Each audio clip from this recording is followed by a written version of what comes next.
우리의 생활 속에서 경험되는 일들을 이 하나님의 사건으로 이해하고 해석할 때에 우리는 하나님의 손길을 깨닫고 또 하나님의 은혜를 알게 됩니다. 그러니까 매일 만나는 일들, 매일 경험하는 이 사건들, 이 일반 역사들 말입니다. 우리가 살고 있는 삶의 이 모든 현장들을 하나님의 섭리 혹은 하나님의 시각으로 바라보게 되면 우리가 그 속에서 하나님의 은혜를 깨닫게 되고 하나님의 손길을 경험할 수 있게 된다는 것입니다. 우리는 그것을 신앙체험이라고 말합니다. 신앙체험, 그러면 많은 사람들은 꼭 특별한 사건만을 생각하는 경우가 많은데 그렇지 않죠. 여러분의 일상생활에서 경험되는 많은 일들, 심지어는 운전을 하다가도 갑자기 퍼뜩 깨달음이 온다든지, 아니면 내가 기도했는데 기도의 응답이 온다든지, 또 내가 하나님 말씀대로 살았더니 하나님께서 이렇게 역사하셨다는 등 여러 가지, 그러니까 신앙인이 아니면 똑같은 사건도 그냥 넘어갈 수 있는 것들을 우리 신앙인들은 이건 하나님의 섭리야, 특별한 하나님의 은혜야 라고 말하는 그런 일들이 생긴다는 것입니다. 해석이 일어난다는 거예요. 우리는 그것을 신앙체험이라고 말하죠. 우리가 매일 살아가는 우리의 삶의 현장 속에서 이 경험하는 신앙체험이 주는 유익이 있습니다. 그러니까 아무 생각 없이 매일매일 사는 것이 아니라 매일매일 그 하나님께 기도하고 또 하나님 말씀을 읽고 하나님 말씀을 살고 또 하나님을 묵상하며 살다 보면 우리에게 유익을 주는 것이 있다는 거예요. 그것은 가장 중요한 첫 번째는 그 신앙 체험을 통해서 살아계신 하나님을 우리가 경험하고 알 수 있다는 겁니다. 정말 하나님이 살아계신가? 정말 하나님이 살아계실까? 라는 질문 앞에서 날마다 그 신앙을 체험하고 있는 사람은 자신 있게 이렇게 말할 수 있을 거예요. 그럼 하나님 살아계셔. 우리 기독교 신앙을 체험의 종교라고 말하죠. 체험을 통해서 우리는 살아계신 하나님을 경험하게 되고 살아계신 그분에 대해서 인격적인 관계를 갖고자 하는 마음을 갖게 되는 것입니다. 하나님이 살아계셔. 그냥 그것이 끝나는 것이 아니라 그러므로 내가 그분과 인격적인 만남을 이룰 수 있다는 거예요. 언제? 날마다 신앙체험을 경험하면서. 어린아이가 처음에는 뭣도 모르고 엄마의 젖을 빨아먹지만 이제 조금 지나면 이제 그 아이가 음식을 먹어가는 것처럼 처음엔 뭣도 모르고 시작한 신앙생활이, 신앙체험이 시간이 지나면 지날수록 이제 살아계신 하나님을 향한 목마름으로 하나님을 만나고 싶어하고 하나님의 은혜를 받고 싶어하는 그런 간절함으로 성장해 간다는 것입니다. 하나님은 영이시니 신령과 진정으로 예배할지니라, 신령과 진리를 예배할지니라 라고 성경은 그렇게 말하잖아요. 맞아요. 하나님은 영이세요. 그런데 영이신 하나님을 만나고 싶은 마음이 생긴다는 거예요. 언제? 신앙 체험을 하면서 우리가 그분에 대한 목마름을 갖게 된다는 것입니다. 뿐만 아니라 이제 그 하나님을 체험하고 나면 어떤 마음이 우리 안에 이제 밀려오기 시작하냐면 내가 하나님을 만나고 싶어하는 것보다 하나님이 나를 만나고 싶어하는 것이 더 많다는 사실을 깨닫게 됩니다. 그런데 우리가 말하기를 성령 충만 받으세요. 그러면 우리가 무엇인가 해서 성령 충만을 받아야 할 것처럼 생각하지만 아니요. 성령이 우리를 만나고 싶어하는 것이 더 크다는 거예요. 하나님이 우리를 사랑하고 우리를 만나고 싶어하는 것이 우리가 하나님을 찾는 것보다 훨씬 큽니다. 무엇으로 알 수 있어요? 우리가 아직 죄인 되었을 때에 하나님은 우리에게 당신의 독생자를 보내주시면서까지 우리를 사랑하셨습니다. 그것만 보아도 하나님이 우리를 사랑하는 것이 우리가 하나님을 사랑하는 것보다 훨씬 크다는 것을 우리는 깨닫게 됩니다. 뿐만 아니라 이제 우리가 그 살아계신 하나님을 날마다 경험하고 나면 우리 안에 변화가 일어나는 유익이 뭐냐면 이제 세상을 바라보는 눈이 바뀐다는 것입니다. 우리는 그것을 월드뷰, 세계관이라고 표현합니다. 믿음이 무엇인가? 라는 그런 질문을 가끔 해요. 그 믿음이 무엇입니까? 그것은 바로 세계관의 변화입니다. 기독교 세계관을 갖는 것이 믿음입니다. 세상을 바라볼 때 어떠한 생각으로 보느냐, 어떠한 시각으로 보느냐에 따라 세상은 달리 보이잖아요. 어떤 렌즈를 끼고 보느냐, 볼록 렌즈로 바라보면 세상이 커 보일 것이고, 오목 렌즈로 바라보면 세상이 작아 보일 것입니다. 맞나요? 거꾸로인가요? 과학 선생님. 거울이죠. 거울을 보면 그렇죠. 거울을 보면 오목 렌즈의 거울을 바라보면 작게 보이고, 볼록 렌즈의 거울로 바라보면 크게 보이죠. 렌즈에 빨간색의 이 렌즈를 끼는 것과 파란색의 렌즈를 끼고 세상을 보는 것은 달라지는 것처럼 우리가 어떤 시각을 가지고 세상을 바라보느냐에 따라서 세상을 살아가는 우리들의 모습은 달라진다는 것입니다. 어떤 사람은 아직은 살만한 세상이고 어떤 사람은 너무 힘든 세상이에요. 어떤 사람은 기회가 없는 세상이고 어떤 사람은 아직도 기회가 많은 세상이에요. 어떤 사람은 기회가 전혀 없는 세상인데도 불구하고 광야에 길을 내신 하나님을 바라보기 때문에 길이 보이는 사람이고 사막에 강을 내신 하나님을 보기 때문에 사막 같은 나의 인생에 강이 날 것을 기대하며 살아가는 사람이 되는 것입니다. 어떤 렌즈를 끼느냐에 따라서 어떤 세계관을 가지고 사느냐에 따라서 그것은 신앙 체험을 통해서 날마다 우리의 삶에서 경험되면서 우리가 쌓여가는 것입니다. 어느 날 갑자기 눈이 열리는 경우도 있지만 또 어떤 사람들은 서서히 경험되는 것 아주 사소한 사건 속에서 우리의 신앙이 성장해가는 것을 우리가 알 수 있습니다. 또 뿐만 아니라 우리가 이 살아계신 하나님을 경험하고 나면 이제 세상을 바라보는 해석하는 눈이 바뀝니다. 그리고 이제 한 걸음 더 나아가서 생활 패턴이 바뀌게 되는 것입니다. 만일 어른과 살아계신 하나님을 경험했다 하면서도 여전히 세상적인 방법과 이 세상 살아가는 사람들의 살아가는 그 생각을 똑같이 가지고 살아간다면 여러분 좀 죄송하지만 과연 그분 하나님을 만났다는 말이 진실일까? 라는 질문을 해보게 됩니다. 진정으로 살아계신 하나님을 만난 사람이라면 바뀌는 것이 정상입니다. 바뀌어야 합니다. 물론 이 세상은 자꾸 세속적인 삶을 살도록 요구를 해요. 유혹을 해요. 그래서 내가 마치 내가 믿음으로 살면 손해보는 것 같이 보이고 내가 마치 정직하게 살면 안 될 것처럼 그렇게 보인다는 말입니다. 세상의 저 즐거운 것들도 마음껏 누려야만이 내가 좀 잘난 것 같고 내가 남들보다 많은 것을 가져야 되고 나 많은 사람 다스려야 되고 많은 것을 소유해야 성공이라고 생각하는 그런 개념이 그를 꽉 잡고 있는 한 그는 절대로 새로운 삶의 패턴을 가질 수 없죠. 그것을 얻기 위해서 자기의 신앙을 내려놓아야 할 때에 내려놓을 수밖에 없고 그 성공이라는 그 신규를 얻기 위해서 그 자기의 신앙도 만났던 신앙 경험도 다에게는 무용지물이 되고 마는 것입니다.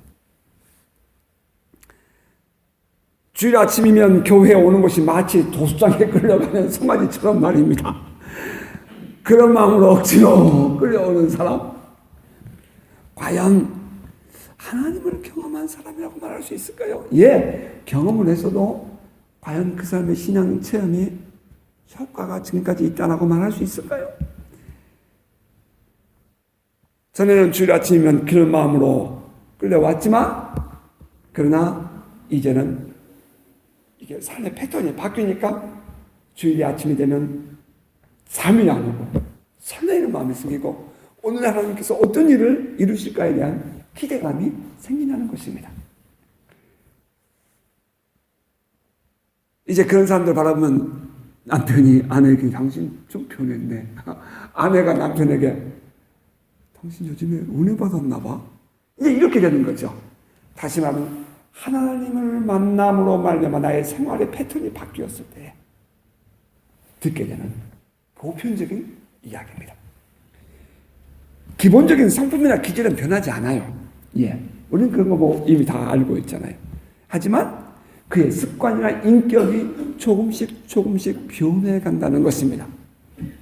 찬양을 좋아하게 되고 성경을 좋아하게 되고 모든 사회를 바라보면서 되어진 사건들을 바라보면서 손같지 않게 넉넉하고 하나님의 섭리를 가진 눈으로 이해하는 모습들을 경험하게 되는 것입니다. 저의 경험을 볼 때에 이 신앙 체험을 통해서 가장 큰 변화가 일어난 것이 있다면 그것은 나의 한계를 뛰어넘는 삶을 살아지더라는 것입니다. 나의 한계를 뛰어넘는 삶, 나의 한계라고 생각했던 그것을 극복해내는, 브레이크스루 해내는, 오버컴하는 그런 삶에 대한 기대감이 생기더라는 거예요. 나의 한계를 뛰어넘음, 안 될 것 같고 많은 사람들이 어렵다라고 말하는 그것이 하나님께 기도하고 맡기면 될 수 있다는 기대감을 제 안에 밀려오는 것을 경험했습니다.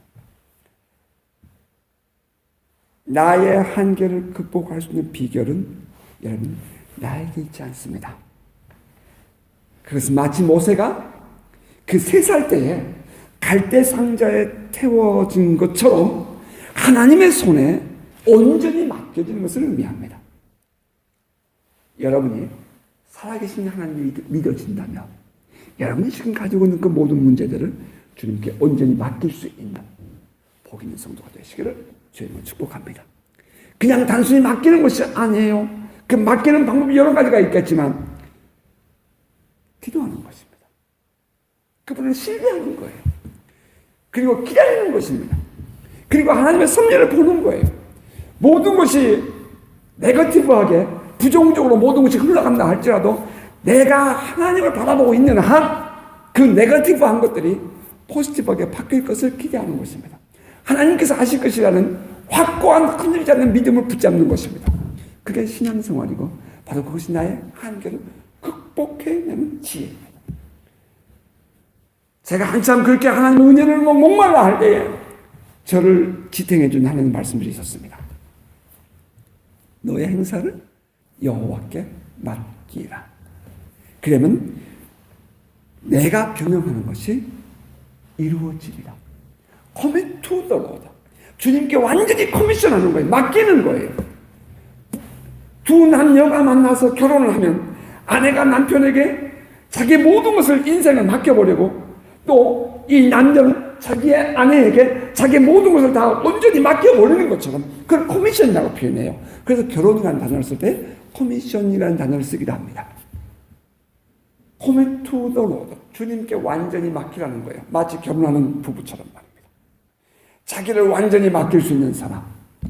그게 진정한 나의 한계를 극복하는 지혜입니다.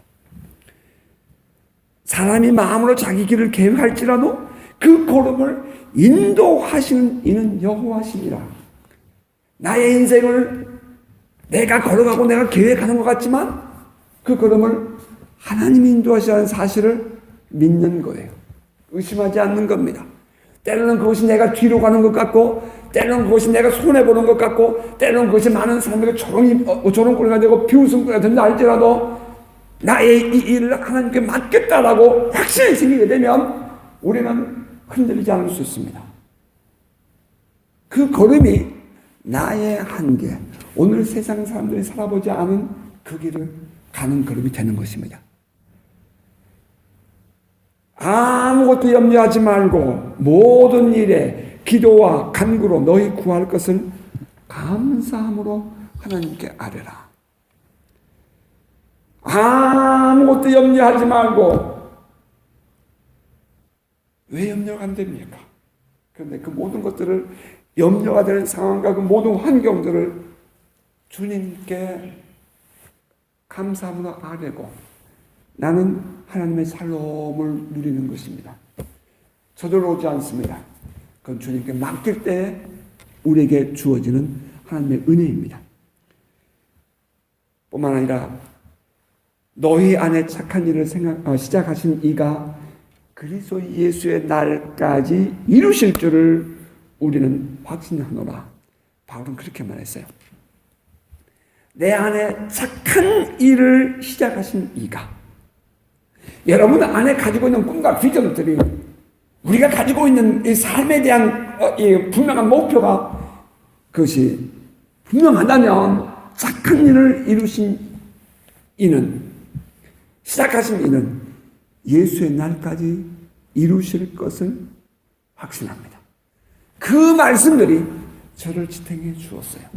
어제 저녁에 해밀에서 오신 한 가족을 만났어요. 많은 얘기를 하는 가운데 맨 마지막에 제가 이렇게 얘기해 줬습니다. 이제 이민 사회가 어려워진다는 얘기를 하는 거죠. 그래서 많은 거기에 대한 제가 조언을 해주면서, 나는 이 땅에 복음을 전하러 온 비전이 있었습니다. 내가 여기에서 영주권을 받아야 할 때에도 어려운 일이 있었습니다. 하지만 나는 그 이민사의 어려운 과정을 겪을 때 내 안에 뜻이 분명했습니다. 내가 이 땅에서 복음을 전해야 된다는 이유가 있었기 때문에 나는 여기서 살아남았습니다. 만약에 내게 그때 그 분명한 뜻이 없었더라면 나는 또 다른 길을 찾아갈 수 있었을 것입니다. 더 쉬운 길을 갔을지도 모릅니다. 그분은 정말 어려운 상황에, 제가 볼 때는 상황이에요. 지금 법이 바뀌기 때문에. 그렇다면 우리 형제께서 만약에 이 땅에서 하나님의 뜻을 이루어야 할 이유가 있다면 그것을 붙잡고 하나님께 기도하세요. 아니라면 차라리 나는 더 쉬운 길을 가는 것도 지혜라고 생각이 되네요. 제가 그렇게 표현했어요. 여러분 어떻게 이해할지 모르겠지만 나의 한계를 극복하기 위해서 우리가 가져야 할 것이 있다는 그것은 하나님 안에서 착하신 일을 행하신, 품게 하시는, 그러니까 하나님의 뜻을 품게 하시는 그분의 뜻을 깨닫고 내가 그분께 올인하면 하나님은 반드시 이루신다는 것입니다. 신앙 체험을 했어요. 살아계신 하나님을 만났어요. 그리고 그분을 경험하고 나니까 내 안에 자신감이 생겨요. 이것이 분명히 그분의 뜻이라면, 내가 망가져도 주님의 뜻이라면 주님은 절대로 나를 망가뜨리지 않고 주님은 그 일을 이루시라는 것입니다. 이것이 신앙 체험을 해오면서 제가 겪은 축복이었습니다. 전 이것이 우리 모두가 경험할 수 있는 일이라고, 보편적이고 일반적인 일이라고 저는 그렇게 말하고 싶어요. 우리의 삶의 정황 속에서 하나님을 체험할 수 있다는 것, 여러분 이것은 큰 축복입니다. 아멘입니까? 하나님께서 당신을, 영으로 계신 당신을 우리의 삶에 드러내시고 말입니다. 우리로 하여금 그 살아계신 하나님을 알 수 있도록 눈을 열어주셨다는 것. 여러분 이것은 세상의 그 모습을 바꿀 수 없는 복 중의 복이에요. 자, 이제 오늘 본문 돌아가 볼게요. 사도 바울이 회심하던 때를 기록하고 있는 말씀입니다. 그의 이름은 히브리 이름은 사울이었고요. 헬라식 이름은 바울이었습니다. 사울이 변하여 바울 된 것이 아니라, 저를 키위 목사님들은 부르기를 존이라고 불러요. 요한 존이라고 불러요. 저는 한국 사람들 존이라고 안 부릅니다. 근택이라고 부르죠. 한국인들 만나면 너 이름이 뭐냐면 전 근택이라고 소개하고, 키위들을 만나면 존이라고 표현합니다. 소개합니다. 그래도 이렇게 둘 다 이 얘기를 해 라고 표현하죠. 마찬가지로 이 사울은 히브리 이름은 사울이고 헬라식 이름은, 헬라 이름은 폴이었습니다. 그런 예루살렘을 중심으로 산회들인 공회원으로서 삶을 살 때에는 히브리 이름을 사용합니다. 그의 이름이 쓰여지는 모습을 보면 지금 그가 어떤 환경에 있구나 하는 소리는 유추해 볼 수 있습니다. 그의 고백에 의하면 그는 히브리인 중에 히브리인이고 그는 베냐민 지파에 속한 사람입니다. 여러분, 베냐민 지파에서 위대한 사람이 있습니다. 사울 왕입니다. 그래서 그의 부모님은 그 베냐민 지파의 그 위대한 표상이 되는 왕과 같은 자가 되라고 그의 이름을 사울이라고 붙여줬을 것이라고 많은 성경학자들은 이야기합니다.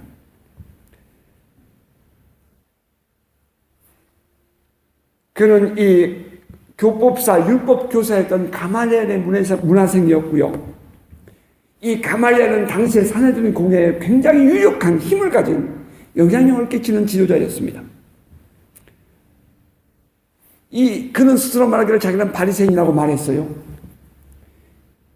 이 바리새인들에게 있어서의 결정적인 삶의 중심에 뭐가 있냐면은 토라가 있습니다. 모세오경이죠. 토라에서 중요하게 생각하는 것이 뭐냐면 지혜예요. 그 지혜는 여성 명사를 씁니다. 그래서 하나님의 딸이라고 이해합니다. 근데 그 토라, 지금도 유대인들은 토라를 암송합니다. 토라를 암송하면 테필린이라는 것을 이렇게, 그 테필린이라고 말이죠. 여기다가 성경을 이렇게 머리에 묶고 다니고, 손목에 놓고, 문지방에도 써놓고. 그래서 이 토라를 창세기부터 신명기 전체를 암송하는 겁니다. 그 토라 암송을 지금 한국에서 하고 있는 그 김형종 박사. 한국에서 지금 토라를, 이 성경 암송을 지금 가르치고 있고, 그 총장을 하고 있죠.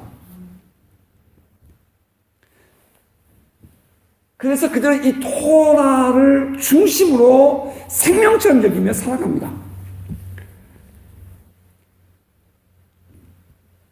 이 사울은 예수님과 동시에 살았던 사람이에요. 성경학자들은 말하기를 AD, 예수님이 우리가 이제 지금까지 계산하기에는 AD 0년에 예수님이 태어났다고 하면 아니죠. AD 4년경에 태어난 건 이미 다 알려진 거죠. BC. 그런데 이 사울은 AD 6년경에 태어났다라고 일반적으로 이해합니다.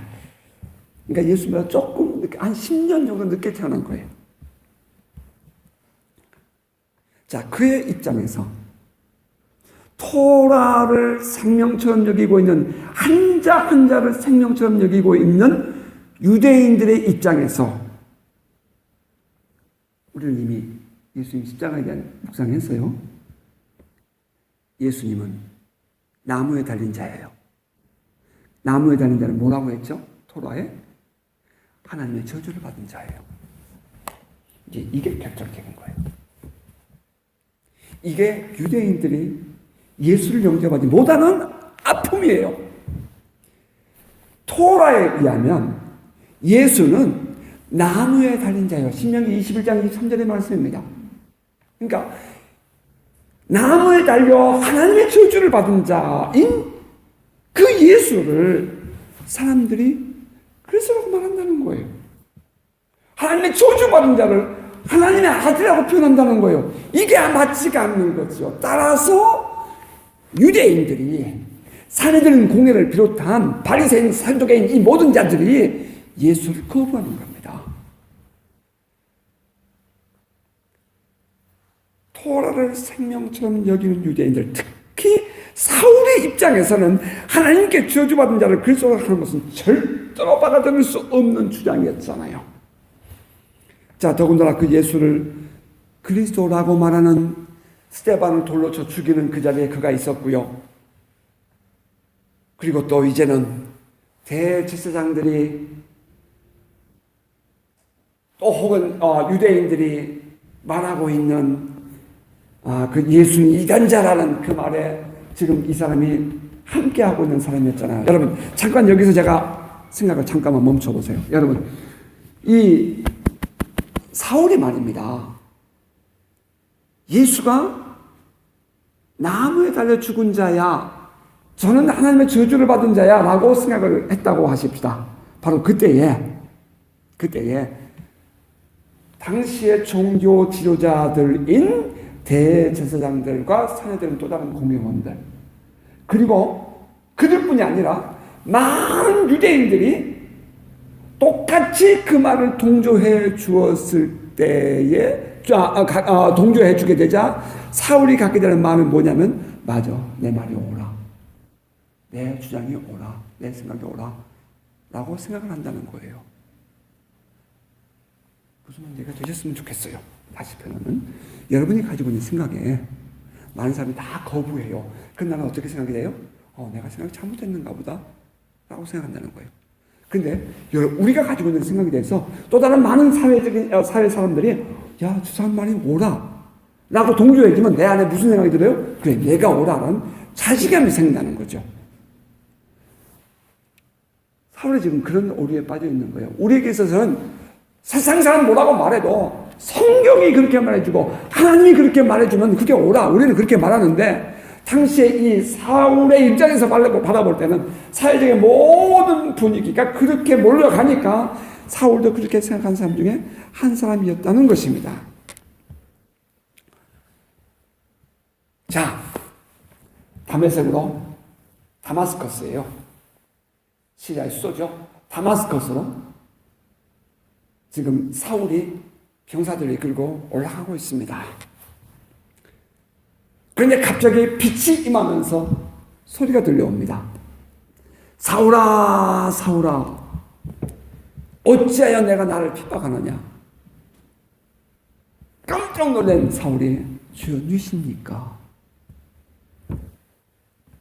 나는 내가 박해하는 예수라.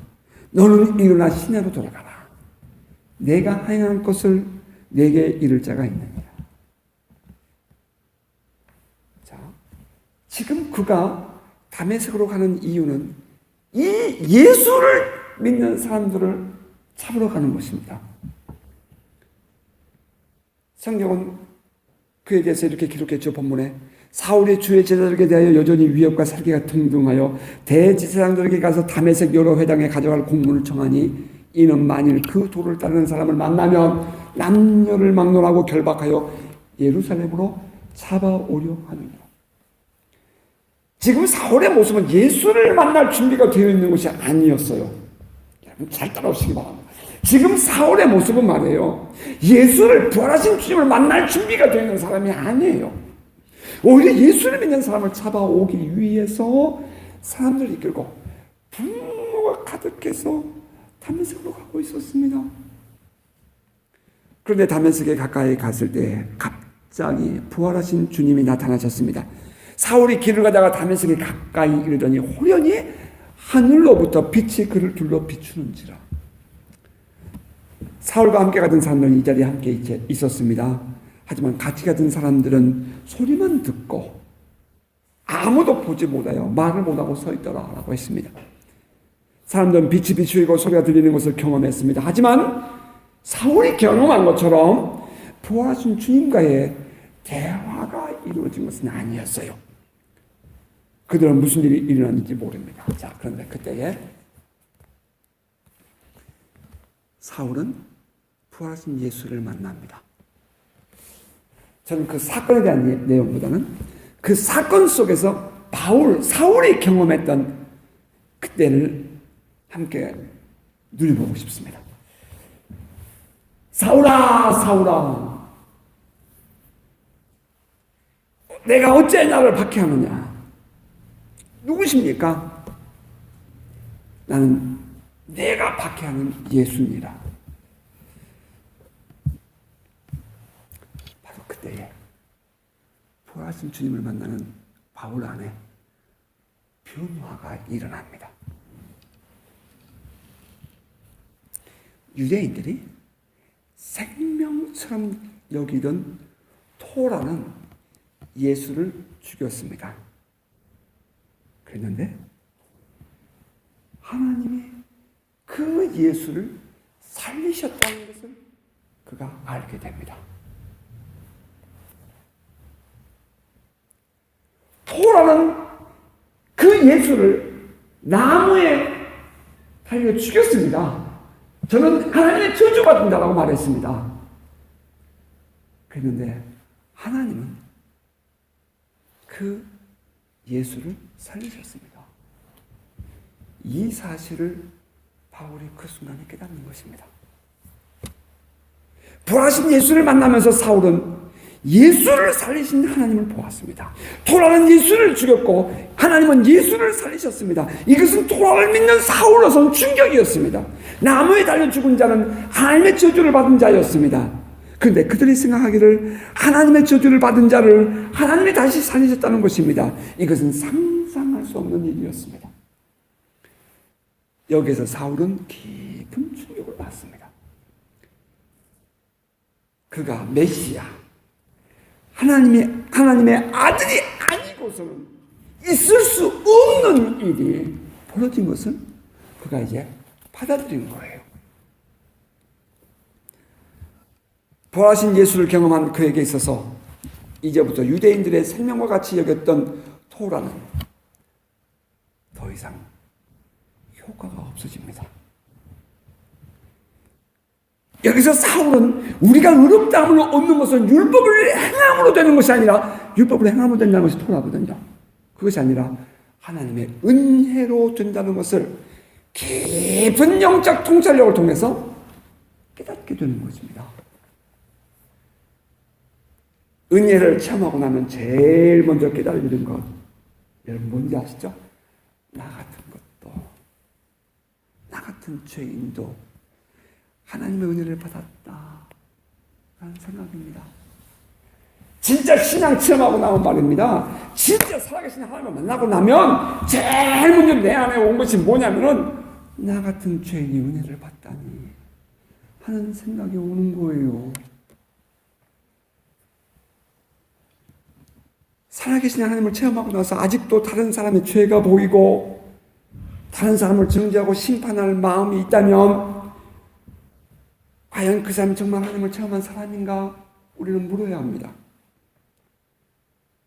그 은혜의 자리에 그 사람이 구경꾼이 되었을지는 모르지만 그 사람이 진정 하나님의 빛을 보면 내 자신을 본 사람이 아니라는 것입니다.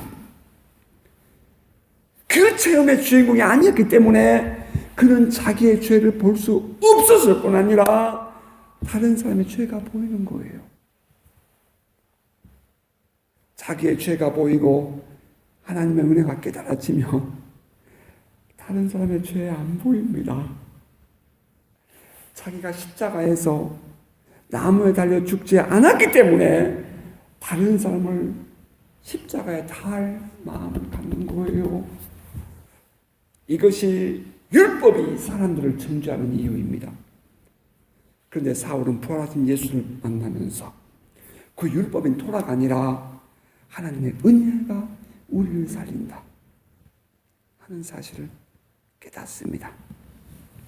이것은 정통한 유대인에게 있어서는 있을 수 없는 특별한 변화요, 하나님의 은혜입니다.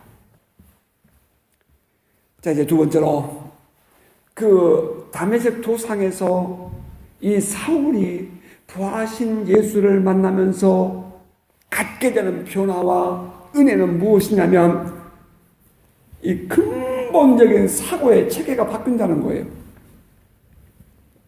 이는 마치 하나님이 천지를 창조하실 때에 이 깜깜한 세상의 말입니다. 빛이 있으라 하시니 빛이 들어오는 것처럼 이 사울의 인생에 진정한 빛이 들어오는 것입니다.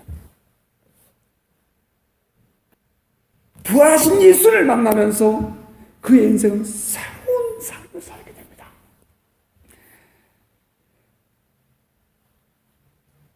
그의 변화는 단순히 빛을 보았다, 주님을 만났다 정도가 아닙니다.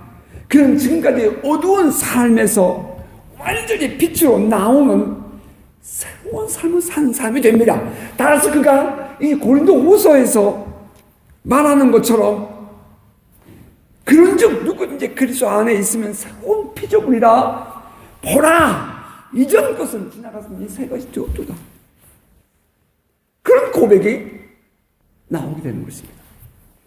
여러분, 우리는 수없이 예수를 믿고 은혜를 체험한다고 말하면서도 이 말 참 많이 인용해요. 누구든지 그리스도 안에 있으면 새로운 피조물이라 이전 것은 지나갔으니 보라 새 것이 되었도다. 얼마나 이 말을 많이 인용해요. 그런데 이 말이 진짜 고백이 되려면 사울이 다메섹 도상에서 부활하신 예수를 만나면서 경험했던 그 경험을 통과하지 않고서는 이 말이 진짜가 될 수 없다는 거예요. 그런데 이렇게 말할 수 있었던 것은 바로 이 사울이 다메섹 도상에서 이것을 경험했기 때문이에요. 완전히 새로운 사람이 됩니다. 지금까지 그렇게 거부하던 예수 그리스도를 믿게 되고 이제 그 그리스도의 증인으로 살게 됩니다. 다메섹 두상에서 부활하신 그리스도를 만나는 신앙 체험은 사울을 완전히 새로운 사람으로 바꾸어 주었습니다. 자, 뿐만 아니라 그가 그동안 가지고 있었던 신앙 지식이 이제 부활하신 예수를 만남으로 말미암아 살아있는 현실이 되는 것입니다. 신앙은 신앙의 차원이지, 신앙이 현실이 되면 안 되는 것이 오늘날 많은 신앙인들의 안타까움 아니겠어요? 여러분 어떻게 생각하십니까? 더 이상 이제 이 사울에게 있어서의 신앙은 신앙 차원이 아니라는 거예요. 그동안 유대인들은 메시아를 기다려왔잖아요. 메시아가 오시리라. 근데 막상 메시아가 오셨을 때 그들은 혼란했잖아요. 성령이 오시리라. 많은 사람들이 근데 성령이 오시면 혼란했잖아요. 여러분 어떻게 생각하세요? 메시아가 오시리라. 지금도 메시아가 오시리라. 지금도 그렇게 외치고 있잖아요. 메시아가 오시리라. 메시아가 오시긴요. 이미 메시아가 오셨잖아요. 근데 그걸 받아들이지 못하는 거예요. 왜? 혼란스러워지니까. 그런데 지금 이 사울의 입장에서는 메시아가 오시라. 그런데 그 오신 메시아를 받아들이지 못했어요. 그러다가 막상 부활하신 예수를 만나고 나니까 지금까지 우리가 가지고 있었던 모든 신앙이 현실이구나 하는 어웨이크닝이 일어나는 것입니다. 영적 각성이에요. 어웨이크닝이 일어나요. 그래서 그 살아온 사람에 대한 변화가 일어나는 것입니다. 여러분 오늘날 이 시대에 살아가는 우리 모든 신앙인들도 이와 같은 영적 각성, 어웨이크닝이 일어나기를 주의 이름으로 축복합니다. 단순히 신앙으로 받아들이는 그런 부활과 그런 성령의 역사, 그런 말 하지 말고 진짜 지금 나의 삶 속에서 경험되고 지금 오늘 이곳에서 역사하시니까 하나님을 현실 속에 만나고 누리며 살아가는 인격적인 교제가 일어나는 저와 여러분 우리의 신앙 되기를 주의 이름으로 축복합니다. 이것이 소위 말하는 영적 부흥이에요. 이게 부흥이라고요. 이것이 바로 영적 대각성이에요. 그런데 이 사울이 그 다메섹에서 부활하신 주님을 만나서 사울아 주여 누구시니까 난 내가 받게 한 예수라. 그 짧은 순간에 그 안에서 일어나고 있는 변화라는 것입니다. 그런데 이제 무엇보다도 이 부활하신 예수를 만나면서 사울이 깊이 있게 경험하고 받아들이는 것이 있습니다. 그게 뭐냐면 용서와 화해를 포함한 사랑입니다. 다시 반복할까요? 용서와 화해를 포함한 사랑. 그것을 부활하신 예수를 만나는 사울이 갖게 되는 변화입니다.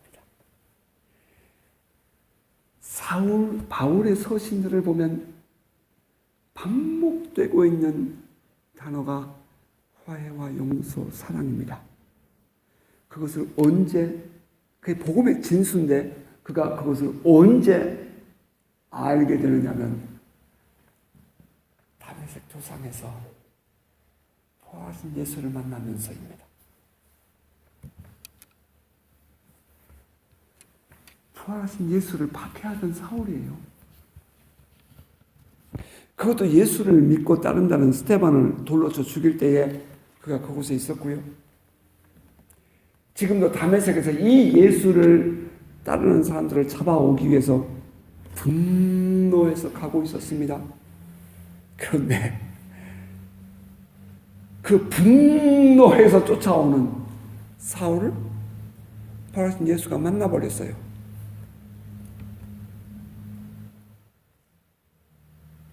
이러한 살아계신 하나님을 만나는 사건은 아무나 체험하는 것이 아님을 누구보다 사울이 잘 알고 있었습니다. 이 하나님을 만나는 체험은 이 많은 성경에 기록되어 있는 수많은 사건들 속에서 하나님을 만나는 사람들 모두가 다 변했습니다. 선지자들이 그랬고요. 하나님의 종들이 그랬습니다. 그들은 다 모두가 하나같이 살아계신 하나님을 만나는 거예요. 따라서 살아계신 하나님을 만난다는 것은 이것은 특별한 부르심이고 이건 특별한 사람들만의 사건이었어요. 그런데 지금 이 사울이 그분을 만나요. 어떤 상태에서?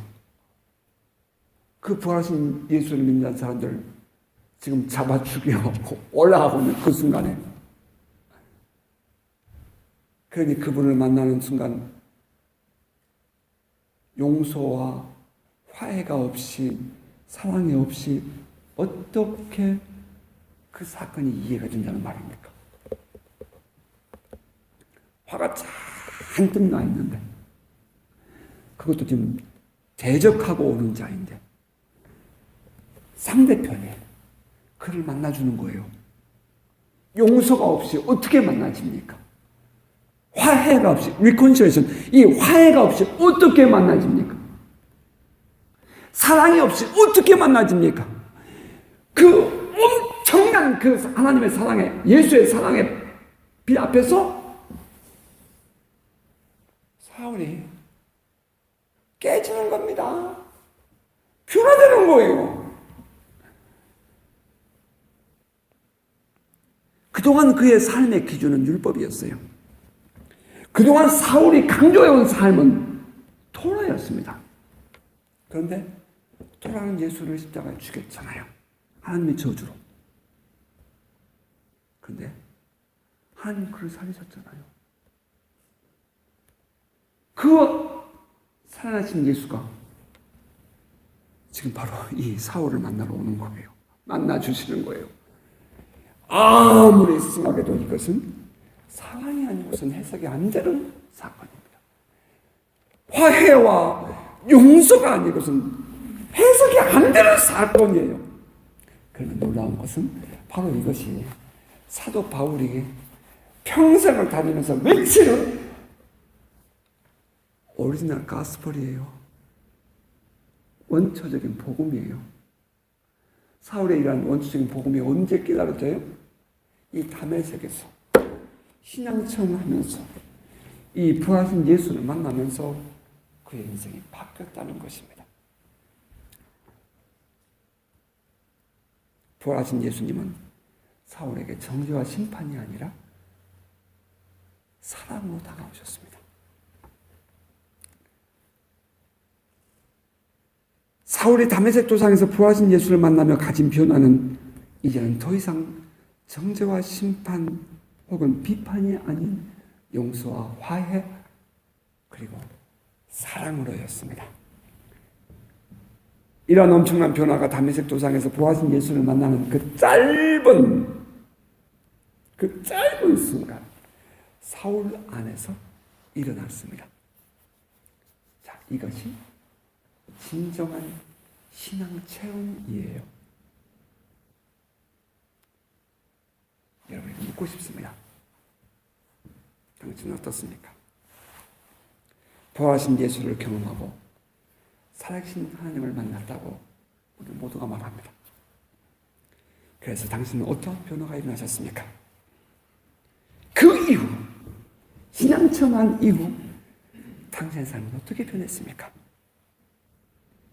우리는 우리 자신에게 정직하게 물어야 합니다.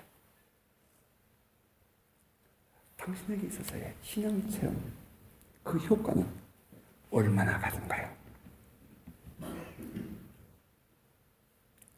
이 세상은 우리에게 꾸준히 비신앙적인 삶을 살도록 유혹합니다. 세상 사람처럼 살아야 할 것처럼 우리를 유혹해 옵니다. 하나님을 체험했다고 말하지만 여전히 율법적인 신앙의 잣대를 들이대며 정죄하고 비판하는 마음을 갖도록 꼬드기고 있지는 않습니까? 수많은 사람들이 그렇게 주장합니다. 교회 안에 수많은 신앙인들이, 교인들이 그렇게 말해갑니다. 하지만 우리는 다시 한번 돌아봐야 하지 않겠습니까? 다메섹 도상에서 부활하신 예수를 만나며 변화된 그 사울 속에서 우리 자신의 모습이 보일 수 있기를 바랍니다. 율법적인 신앙으로 사람을 정죄하고 죽이는 신앙이 아니라 사람을 살리는 하나님 아버지의 마음을 가진 신앙이 우리 안에 솟아오르기를 주님으로 축복합니다.